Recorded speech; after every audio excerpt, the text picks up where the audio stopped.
Well, you've done it. You've captured the attention of the audience, got them hooked, and delivered the body of your speech. Now what? How do you want to close? It is your last chance to make an impression on your audience, which in turn will help you inspire them to think big, persuade them to change their perspective, or move them to action. Make it count. Welcome. Today we'll talk about how to deliver effective and impactful conclusions. But before we get into the details, allow me to share a bit of my experience. I've given a large number of presentations and speeches.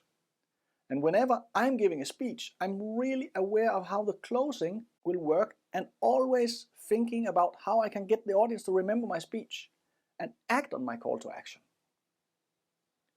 However, when I'm giving business presentations, I noticed that I didn't pay as much attention to the closing, as many of my presentations were about presenting financial results or monthly reports. And especially when I'm speaking about something that is obvious for me, I forgot to close appropriately. This can happen to anyone, and if you're just starting out working on your presentation skills, you might focus much more on the body of your speech and then won't have much time to actually work on your conclusion. It can also happen that when you're delivering your speech that you end being close to the time limit and then don't end too quickly. Don't panic. If you've mistimed your speech, just deliver the remainder of the speech the way you planned it. Otherwise, all might be lost. The audience deserves a proper conclusion. You can pick and choose what type of conclusion is most appropriate for your speech. I've found 7 archetypes of conclusions: summaries, wrap-ups, direct appeals or call to action, thesis conclusions, reference, inspirational, and humorous conclusions to cover the vast majority of presentations that I've witnessed. Let's go through them one by one. A summary conclusion is the most traditional and straightforward closing you can use, as it just goes through your presentation and highlights the main points. It is also pretty boring if you ask me, but a lot of business people would like to stay within their comfort zone and feel that it is easier if they just summarize their presentation.